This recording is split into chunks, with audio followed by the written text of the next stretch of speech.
alumni bipang veva yang do bunsang khap yang chere new free thur krop primung kana bunsang diga dara ne ta bolum da yo ko ta lai rung rang kana bunsang hang lai munu tôi doa tôi xem hang lai ke kal lai dau do nó lại này mày độ này tai buồn cái yang đấy mày mong ta cất ô mày dah thur kana bunsang ta sama mày rai rai ne kana bunsang ta xem lang le tong penyen bipang pro area bing yuan ro le lu cham con boa le tong trun le yom thưa lúc này yuan về thọc lại nhiều mà cứ nạp buồn sang đi gà đã tôi này em lang do nên lại này em lang nó pro rất nhiều lâu đi rằng mà cứ lấy cái nhau bè bạn đi nằm hà màu ba thun lên trong này đồng tăng ba thun đúng không ba thun nằm lần đừng nhưng bạc lại này nó nên lâu có mày càng rắc là về xem lăng có lại video hàng lại dịch lên này như hai tổ chức nhân quyền kêu gọi phong thích thầy truyền đạo này em lang do nên này blang này ta bồ màu lại đắp bồ đạt lại nghĩa sát bất cứ cái bồ lại ô sao mà cái năng đau ấy đi lệ độ sang ăn từ nhựa dâu mạ chầm tiếng lệ bè nó cứ mà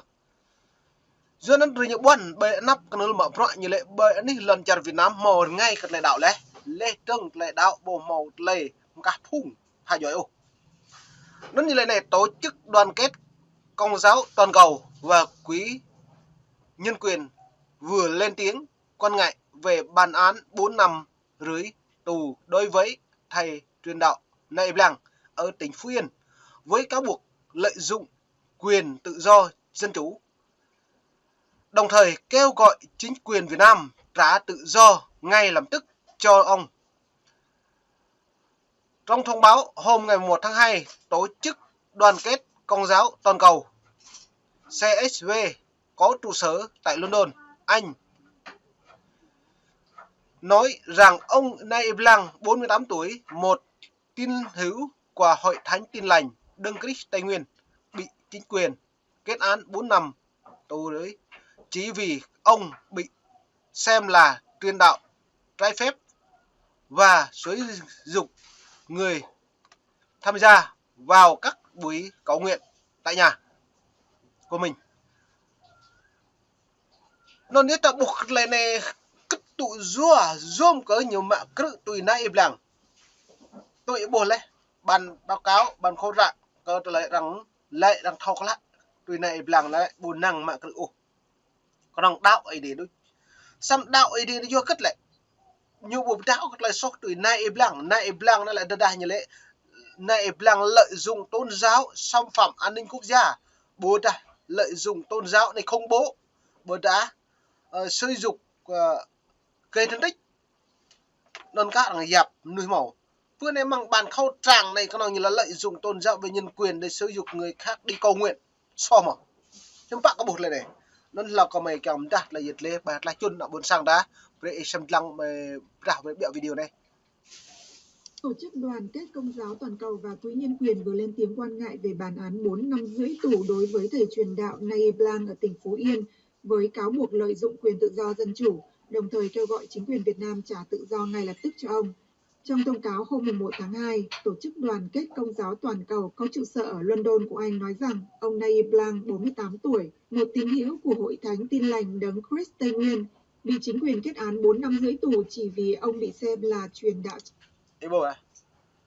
Bị kết án 4 năm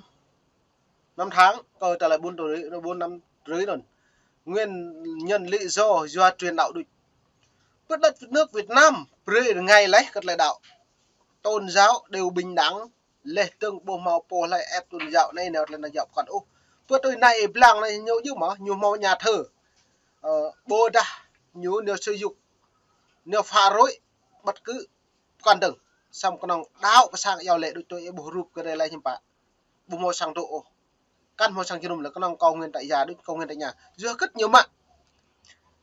nó là lùm nuôi pol bình pol đạo này là kéo bình chặt nhau quát vào như là Hội Thánh Tin Lành Đấng Christ Tây Nguyên nhiều trùm lý do chim bạ do bữa này làng này lại bột tôi ô cái lại phiền con đọc cái chụp chim bạ kèm tôi do nên tạo bổ lùm ta lại lan hàng lại con này do em phải thêm lăng đấng đoạn bịa cái trạch nâng lại dịch lên này nó như lẽ này cập nhật thông tin trực tiếp trung thực, cập nhật thông tin trung thực là đa chiều về tình hình Việt Nam quốc tế, tin tức Biển Đông, phóng sự đặc biệt về nhiều tay đề, nhân viên phong thích, yêu cầu chính quyền Việt Nam phong thích này im lặng. Nón trả bộ cắt lại này hiếm bạn đã bổ lẽ. Nón là mày đội này tai buồn quý ở đời buồn sang đoạn vì cắt lại này là anh nhô bây giờ cho mày lú yang tới buồn sang tak bu lại kun tak ke lại bin kedok na yuan nhưng ngạ nak buồn sang đi cả đại yuang lại đáo lên thằng yuang lại lên lan rạ này riêng ở mong plan này thôn này có mày bổ lú nhưng mà cái đà bây giờ mạng nào yuang lại đáo nhưng mà cái đà này chả mà nút nút na Đảng Cộng sản Việt Nam 2023-2024 này á tại bu nơi 2001 đi 2002 2004 2015 16 nhưng mà cứ vừa cỡ tin lành tôn giáo trước 2022 2023 2024 này rất là bố tôn giáo bị anh nhưng mà nhiều mạ cứ bình nước nhẹ giáo siêng năng bình ngạ mà ta của mình lại tôi nhẹ giáo dân giàu nước mạnh làm nuôi buôn sang đề cá làm nuôi làm trong á nhiều thọ đi biển đấy vậy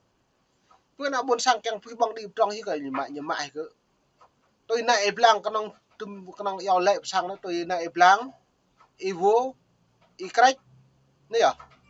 ipom muốn giá ta bổ lu tum cho bình non đĩa con nong đáo ấy đi ắt mà cứ chầm tiền hiếm pa lại bình nhiêu là mò nhà thờ bộ mò hội thay nhũ con nong cầu nguyên tại già đút tôi hàng nhiều lệ vì ta ai bộ ngạ bộ đảo từ đại bộ tôi bộ thì bộ để độ và sang yêu lệ và sang một bộ lệ vậy mày bữa này cứ độ và sang lên dua cất như mà bên mình đặt câu hỏi rồi từ là lúc nào Đảng Cộng sản Việt Nam nên thời này có mày càng lại chôn bẹ có mày pro mà anh đi chặt nhau gồm thư gồm bình luận này rẻ một điểm nạp từ nhô rằng lại từ nhô tôi hà này đây đã buộc phẩm minh chính vô bình thường nhú chi tiết cơ trở lại rằng tại nhà rằng lệ hiếm bạ lại tôi lần chăn Việt Nam hà này tự chọn mự ta bàn là như giàu cao nguyên trung phần dân tộc người thượng như giàu bị áp bức đàn áp tôn giáo như lệ mày bây giờ lên nôn u như lệ mời lệ tụ mà tôi đối với chính quyền Việt Nam như lệ tôn trọng quyền con người bình đẳng nhưng trong đó người dân không theo lời luật pháp chính quyền Việt Nam sẽ trừng trị theo pháp luật Việt Nam duy nhất như lệ đang lệ cái nhiều bữa lệ theo trừng trị theo pháp luật Việt Nam bữa quyền con người là quyền tự do quyền tín ngưỡng là quyền thông tin báo chí tự do ngôn luận tự do họp hiến bạn nó như là tự do luật đối với Việt Nam nước khác không bao giờ như lệ hiến bạn bao che lệ trưng căn mò lệ po lệ cha này tôi cha Việt Nam cắt cái túi cha tôi cha rằng giữa các như lệ không can thiệp chuyện nội bộ của nhau cái buổi nó nhiều cái hiệp nó không can thiệp chuyện nội bộ của nhau còn là vấn đề tôn giáo về nhân quyền đó lại vừa đang chỉ trích chứ nhủ vừa không can thiệp chuyện nội bộ của nhau vừa cất lây cất như kỳ kẹt tụ dừa hà rằng nhiều nèo hội đồng bảo an Liên Hợp Quốc vừa cất lại xa đua tưng cơ ta lấy nhiều kỹ kết hàng năm lên như nó vay vốn ONA đang lại nhưng bạn mong vay như một vẹo vay vốn rồi chính thức như thực hiện các bộ luật nhân quyền về tôn giáo luôn các đảng prey như vay vốn các hóa quân sự bờ đảng an ninh nhiều mong nghe tôi các đảng tính đủ nữa nhỉ với như lệ bộ tuy can thiệp chuyện nội bộ của nhau lệ rằng luật pháp Việt Nam không so sánh với luật pháp phương Tây cái bùi như lệ với đặc bộ tuy so sánh pháp luật phương Tây với như luật cất nhiều như ngại nhiều tôi hiến pháp nhưng mà hiến pháp bộ luật dân sự bộ luật hiến pháp hiến pháp bình đẳng tự do lệ trừng nhân quyền lệ trừng điều luật như lại hiến pháp khuôn khổ hiến pháp bằng luật pháp như mong khuôn khổ luật pháp thế giới đồng thời mong mà khuôn khổ máu tuyên ngôn độc lập rằng lệ hiến pháp tất cả mọi người sinh ra đều có tự do và bình đẳng không ai tước lấy quyền ấy xong đối với Đảng Cộng sản Việt Nam như vậy mà nạ buồn sang ta một là nghe mở đối với Đảng Cộng sản Việt Nam thế nạ đề buka ta tự do mà giờ nó đang được xem lặng này nó mới học mạc với mạc pipang yang buồn sang mới màu mạc lại hình là đang chỉ trích tới nhau mang thun này là cái nhầm càng pecah tới nhau rim tupul mang tới nội bộ đáng pre như thực hiện các bộ luật thực thi tươm như mạc cự từ nay eblang ebo có trả lời như mạc cự này lại như đang cái chỉ trích càng lại nó mới về một biện